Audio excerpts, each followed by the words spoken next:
Hello and good evening. I'm Melisa Idris. And I'm Sharaad Kuttan. Welcome to Consider This. This is the show where we want you to consider and then reconsider what you know of the news of the day. Forest ecosystems in Malaysia are under intense pressure from deforestation and degradation, and there is an urgency for efforts to restore the ecological functions of an area that has become degraded due to either human or natural causes. So in this episode, we will discuss how Malaysia can address the critical rate of our biodiversity loss through forest restoration efforts. Dr. Henry Chan is the Conservation Director at WWF Malaysia. He joins us on the show now. Henry, welcome to the show. Thank you so much for joining us tonight. Now, you've previously called for more urgency in addressing the root causes of deforestation and degradation in Malaysia. In fact, you called it, if I may quote you, you called it a matter of grave concern. Henry, maybe you can help us understand where you're coming from and what's the cause behind your concern. How bad is the situation? Perhaps you can give us a picture of deforestation nationally and the factors driving it. Yeah, thank you, Melissa and Sharaad. First of all, let us refer to the pledge made by Malaysia during the 1992 Earth Summit, when we first committed to retain 50% of our total land to be under forests. From the chart shown here, in 1990, our forest cover is 18.8 million hectares, making this 57% of our total land mass. As the chart shows, 10 years later, in the year 2000, our forest cover dropped to 18.2 million hectares. In 2010, our forest further dropped to 17.9 million hectares. This means over the 20-year period, we have lost 900,000 hectares of forest. However, in 2015, our forest cover increased to 18.4 million hectares.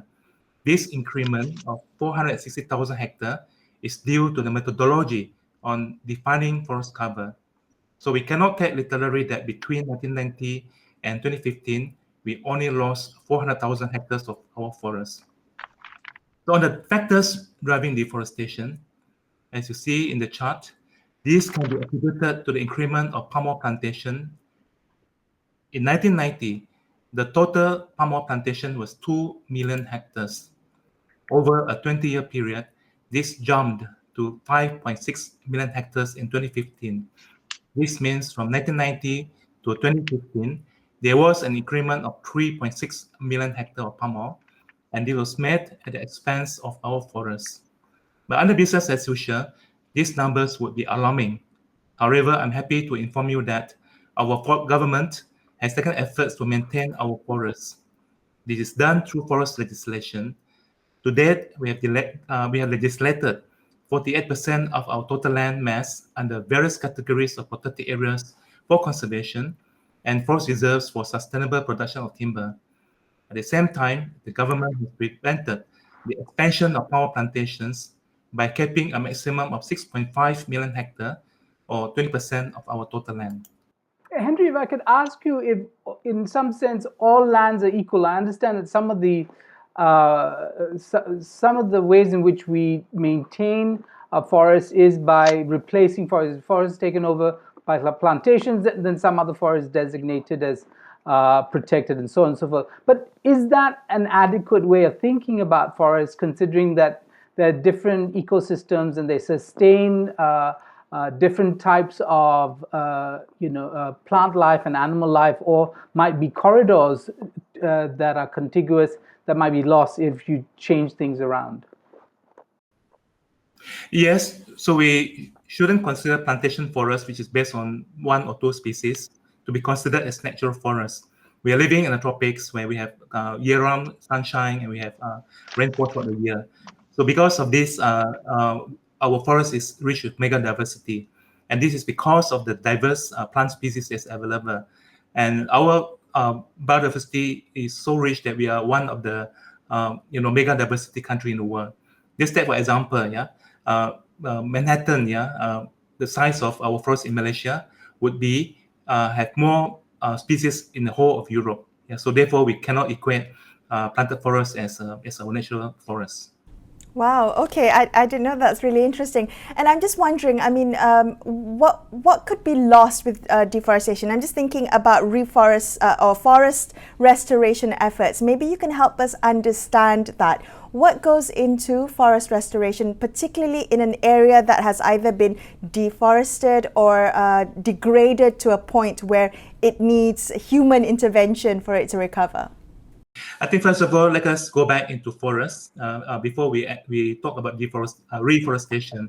So, in terms of the deforestation, which is our concern, which was the matter that I raised in articles that we have written, we can see two perspectives on the impact of deforestation. The first is the impact on the environment, and the second is the impact on biodiversity. So the first impact on deforestation on the environment is the loss of our forest function as a sponge. In the absence of the forest sponge, high volumes of rainwater will hit the soil surface and cause soil erosion. The fast-flowing river will carry the eroded soil into the river as sedimentation. The result is shallow riverbeds. So over time, the shallow river cannot take the huge volume of rainfall and water, and during heavy rainfall, the impact is flash floods, as we are seeing in Germany now. Right. Now, for that reason, we have a policy guiding land development with a national physical plan prohibiting steep forests from conversion into agricultural plantations. As such, we seldom see palm oil plantations in steep mountainous areas. And the second impact of deforestation is the loss of forest as a carbon sink. And when the forest that absorbs carbon dioxide and releases oxygen is reduced, the capacity of our forest as a green lung will be drastically affected. Right. Dr. Henry, may I just interrupt you for a second and ask you, to come back to that when you talked about soil erosion and perhaps, deforestation could cause issues like flooding. Is that something we're seeing in Malaysia? I'm thinking particularly of Pahang. What do you understand to be happening, particularly in Pahang? You've got the Tasik Chini and some forest reserve. Why are these areas particularly important to protect? So for Tasik Chini and some forest reserve, first let us focus on Tasik Chini. This is listed as a conservation area under the UNESCO's Man and Biosphere program. What this means is that Tasik Chini contains value important for both people and the environment. Tasik Chini is the second largest freshwater lake in Malaysia, with the RRC residing there in harmony with the environment. The lake is listed as a community-based ecotourism under the National Policy for Ecotourism. Despite its beauty and potential for ecotourism, I think the question that we are asking is, why is logging allowed to take place and parts of forests were converted into rubber plantations? Also, there was a mining license issued in the watershed. Right. However, we were made to understand that the palace has issued a decree that all these activities should be banned. Nonetheless, recently, another issue arose with the issuance of a mining license just a few kilometers away from the lake. On the some forest reserves, it was reported that a mining license covering some 60 hectares has been issued over the area, and that designated area has been de-gazetted for the purpose. On the importance, under the Central Forest Pine Master Plan, the Som Forest Reserves serves as a crucial link between the Crow Wildlife Sanctuary at the south and Taman Negara on the north. And on that reason, Som Forest Reserve serves two functions. The first is to serving as a biological corridor towards Yong Forest Reserve and thereafter Taman Negara. And the second is serving as a stepping stone corridor towards the south to the Crow Wildlife Sanctuary that has been isolated from the bigger forest complex. Now, on the mining, the EIA report was conducted, and it was mentioned that it is a habitat for a number of species, including the land tiger, Asian elephant, and the tapir. Henry, so what do we see? You started out by talking about commitments made perhaps at the federal level, and then now we're talking about the real politics at state levels in terms of issuing mining licenses and logging licenses and such. Is that the major contradiction here for Malaysia? The way in which forest management has to address the federal nature of the country and administration? Yeah, so Malaysia, as we all know, is a federation of states, and our constitution has provided autonomy to the states to maintain natural resources in the form of forests, land, and water. So while my tax and your tax goes to federal government, the state would depend on revenue from federal, but directly they obtain revenue from logging and plantations and so forth. So in this case, really there's a need for both federal and state government to reconsider how the revenue can be shared.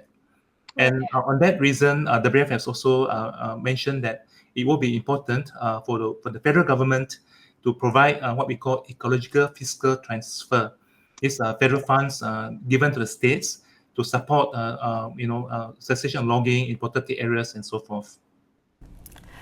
Henry, if I just can come back to the issue of reforestation, I know there are forest restoration efforts happening, but I'm just wondering, can these reforestation efforts outpace the current rate of deforestation? I think it's a matter of policy. If the government is to issue license to clear a forest and thereafter to plant back the forest for tree, the answer is always no. Yeah, but it takes just a few minutes to fell a tree that takes decades to mature. Now, in contrast, it takes more than 5 years to grow a seedling into a small tree before it can outgrow creepers and other shady plants. But if the policy is to restore degraded land back into forests, at all costs, we must restore the degraded land back to forests as it is our green lung. That was Dr. Henry Chan, Conservation Director at WWF Malaysia. Thank you so much for your time, and we're going to come back and continue this conversation on forest management and restoration in just a couple of minutes. So stay tuned to consider this.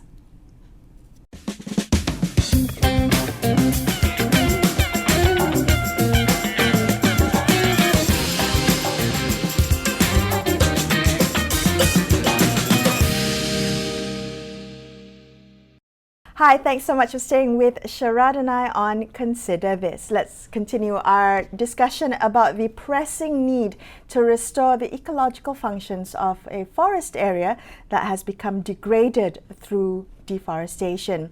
Dr. Dzaeman Dzulkifli joins us now. He's the Executive Director of the Tropical Rainforest Conservation and Research Centre, which aims to restore Malaysia's tropical rainforests and address the critical rate of biodiversity loss.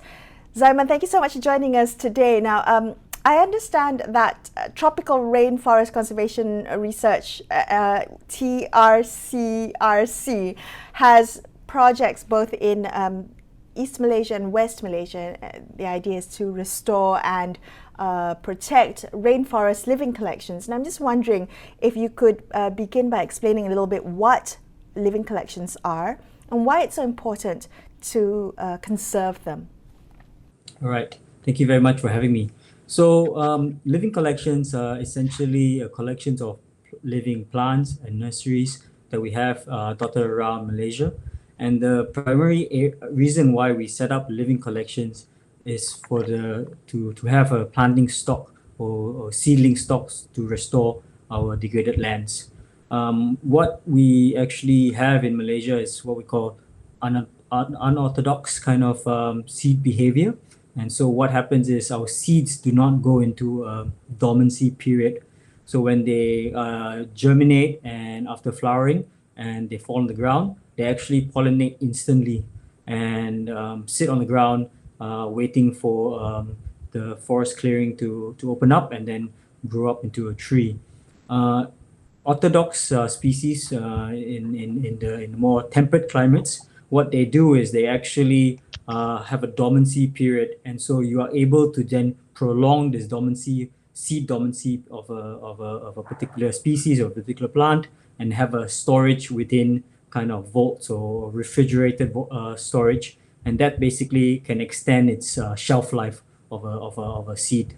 But in Malaysia, because of the water content, because of our biology, they actually fruit and flower and then germinate almost instantly within 2 to 14 days for some species. So what we need to then carry out is actually a range of nurseries and a range of collections that grow these trees in constant, so that we have a constant supply of restoration material. And that's why we call them living. Yeah, it's very interesting.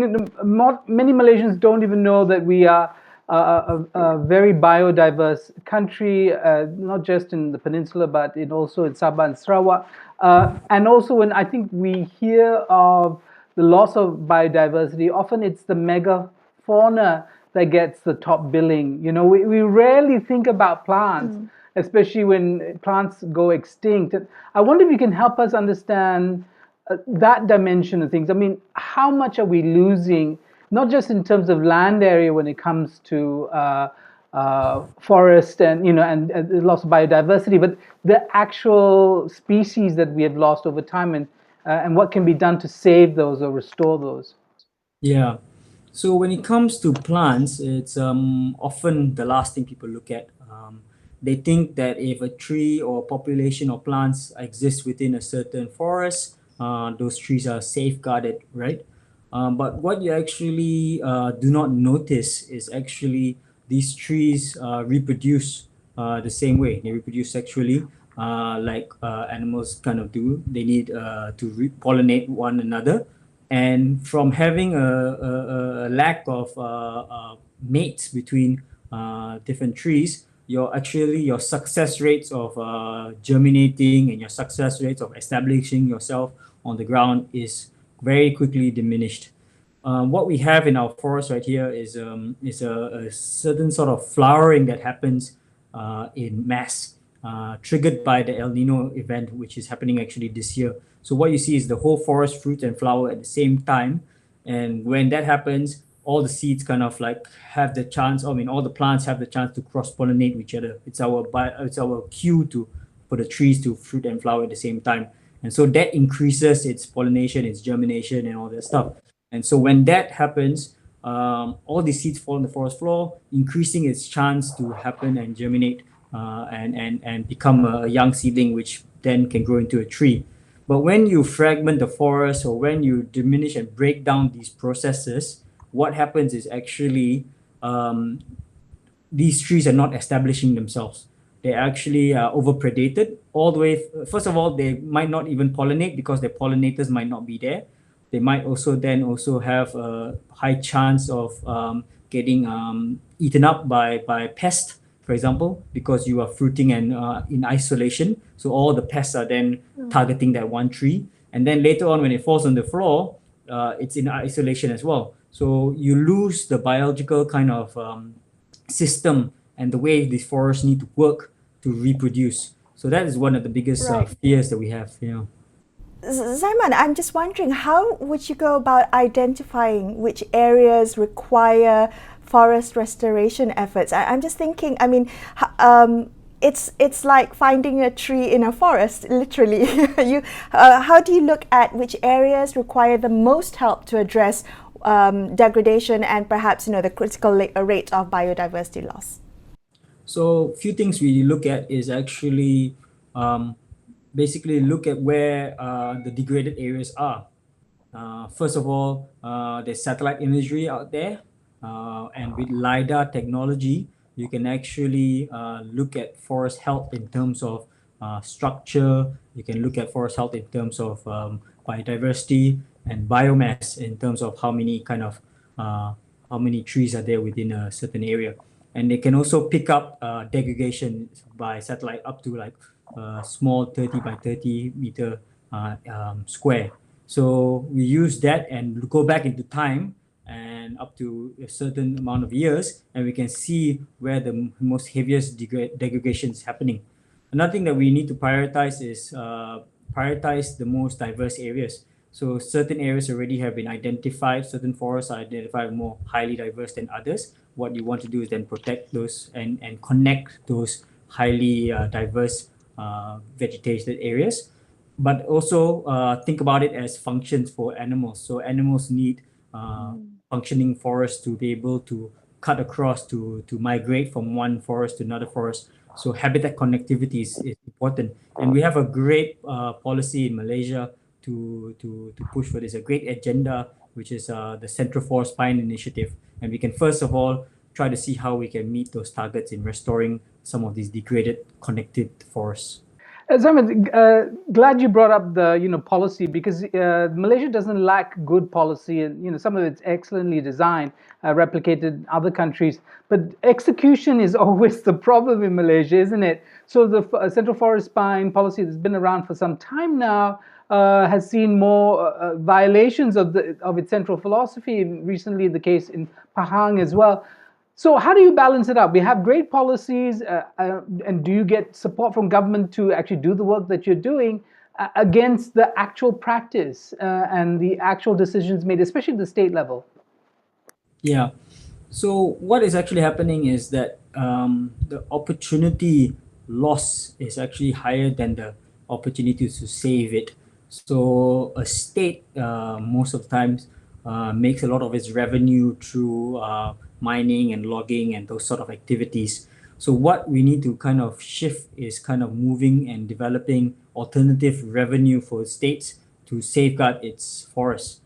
So in making sure that we have the correct incentives to safeguard forests, be it for ecosystem services such as providing water, safeguarding from flooding events or from landslides, and also the biggest emerging kind of new era is kind of carbon. So how can we develop ways of financing these projects is the key, because right now, if you have a nice federal initiative, and then you go down to the states and tell them this is what you need to do, they most likely will not do it because there's no incentives for them to do it. They actually lose the opportunity to gain revenue from those forests.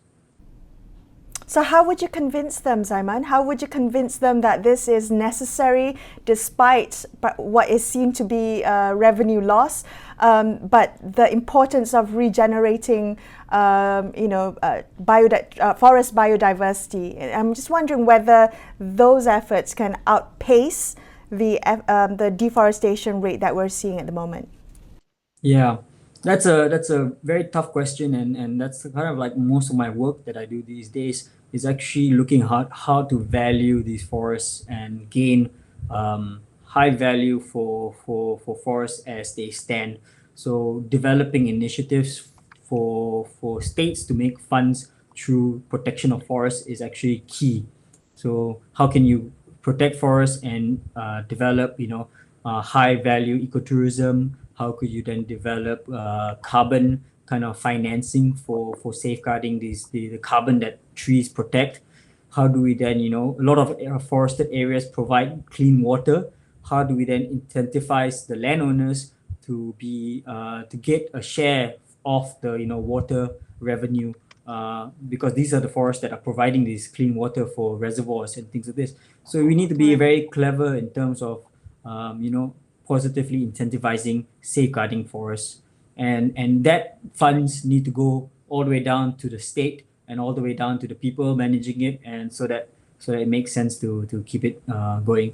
If you develop a nice idea and a nice concept, but actually do not know how to execute it, it gets stuck, and the policy then is unable to be activated. So what you need to do is try to have players on the ground, organizations on the ground to develop these projects to the next stage. That was Dzaeman Dzulkifli from Tropical Rainforest Conservation and Research Centre, wrapping up this episode of Consider This. But before we leave you tonight, on behalf of the Consider This team, we wish those celebrating a Selamat Hari Raya Aidil Adha. I'm Melisa Idris. And I'm Sharaad Kuttan, signing off for the evening. Thank you so much for watching, and good night. Good night.